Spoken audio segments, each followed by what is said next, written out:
ইতিবাচকতা আর আশা দিয়ে একটি ইঁদুর যদি তার আয়ুকে 240 গুণ বাড়িয়ে নিতে পারে, তাহলে আপনি কেন আপনার সামান্য চাওয়াগুলোকে পাওয়ায় রূপান্তরিত করতে পারছেন না?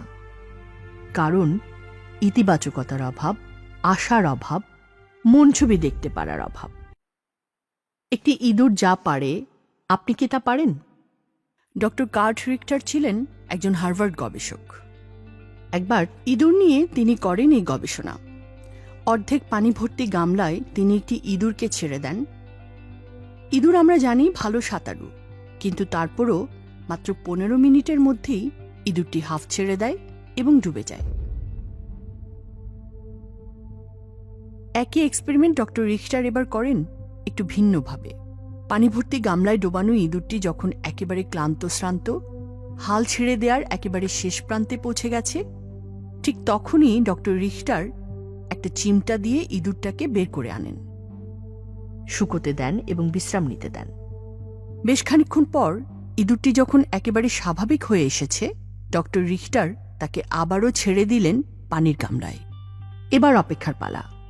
ডুবে যাওয়ার আগে ইঁদুরটি কতক্ষণ চেষ্টা করবে? 5 মিনিট, 10 মিনিট, বা আগের বারের মতো 15 মিনিট? না, 60 ঘন্টা। মরতে মরতেও বেঁচে যাওয়ার যে অভিজ্ঞতা তার একবার হয়েছে, সেটাকে পুঁজি করে এবার ইঁদুরটি চেষ্টা করেছে 60 ঘন্টারও বেশি। সে ভেবেছে এরকম পরিস্থিতি থেকেও যেহেতু সে একবার বেঁচে ফিরেছে, এবারও ফিরতে পারবে। কাজেই বেঁচে থাকার জন্যে দেহের শেষ শক্তিটুকু পর্যন্ত সে কাজে লাগিয়েছে। তাহলে ইতিবাচকতা আর আশা দিয়ে একটি ইঁদুর যদি তার আয়ুকে 240 গুণ বাড়িয়ে নিতে পারে, তাহলে আপনি কেন আপনার সামান্য চাওয়াগুলোকে পাওয়ায় রূপান্তরিত করতে পারছেন না? কারণ ইতিবাচকতার অভাব, আশার অভাব, মন ছবি দেখতে পারার অভাব। চিন্তা করুন একজন শুটারের কথা, যিনি অলিম্পিকে খেলার জন্য প্রস্তুতি নিচ্ছিলেন, কিন্তু প্রতিযোগিতার মাত্র 2 বছর আগে দুর্ঘটনায় হারিয়ে ফেললেন নিজের ডান হাত। বেশিরভাগ মানুষ এই অবস্থায় কি করবে? শুটার হওয়ার পরিকল্পনা বাদ দিয়ে অন্য কিছু করার কথা ভাববে। কারণ শুটিংয়ের মতো একটা সূক্ষ্ম কাজ বাঁ হাতে এত অল্প সময়ে আয়ত্ত করার কথা সে চিন্তাই করতে পারবে না। কিন্তু ক্যারোলি ট্যাকাক্স চিন্তা করলেন। হাঙ্গেরিয়ান শুটার, হাঙ্গেরিয়ান সেনাবাহিনীর একজন নন কমিশনড অফিসার হিসেবে জাতীয় দলে সুযোগ পেতেও যাকে বেশ কাঠখড় পোড়াতে হয়েছিল। কারণ তখন নিয়ম ছিল কমিশনড অফিসাররাই শুধুমাত্র জাতীয় দলে খেলতে পারবে। যা হোক, নিয়ম পাল্টালো। ট্যাকাক্সও 1940-এর টোকিও অলিম্পিকের প্রস্তুতি নিচ্ছিলেন, কিন্তু এর মধ্যেই এই দুর্ঘটনা। ত্রুটিপূর্ণ একটা গ্রেনেড বিস্ফোরণে উড়ে গেল তার ডান হাত।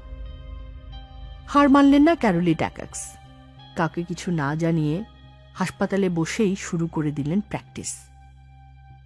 কিন্তু বিধিবাম, বিশ্বযুদ্ধের কারণে 1940 এবং 1944 পরপর 2 বারের অলিম্পিক স্থগিত হল। দেশগুলো সব যুদ্ধ নিয়ে ব্যস্ত। অলিম্পিক আয়োজনের মন মানসিকতা কারো ছিল না। দমলেন না ক্যারোলি ট্যাকাক্স। 1948-এর জন্যে তৈরি হলেন। অবশেষে লন্ডন অলিম্পিক্স 1948। সুস্থদেহী তুখোর সব প্রতিযোগিতার হারিয়ে সোনা জিতে নিলেন শারীরিক প্রতিবন্ধী 38 বছর বয়সী শুটার ক্যারোলি ট্যাকাক্স। কারণ ক্যারোলির মনে কোনো প্রতিবন্ধকতা ছিল না। বাহাত দিয়ে প্রতিযোগিতা করতে পারবেন কিনা, বা পারলেও জয়ী হতে পারবেন কিনা, কিংবা বৈশ্বিক পরিস্থিতির কারণে অলিম্পিক হচ্ছে না বলে বয়স বেড়ে যাওয়ার প্রেক্ষাপটে তরুণ প্রতিদ্বন্দ্বীরা তৈরি হচ্ছে, এসব কোনো নেতিবাচকতাই ক্যারোলিকে ভাবায়নি। বরং পুরো সময়টাকেই কাজে লাগিয়েছেন তিনি তার অভীষ্ট লক্ষ্য কিভাবে বাস্তবায়িত হতে পারে সে ভাবনায়, সে অনুশীলনে।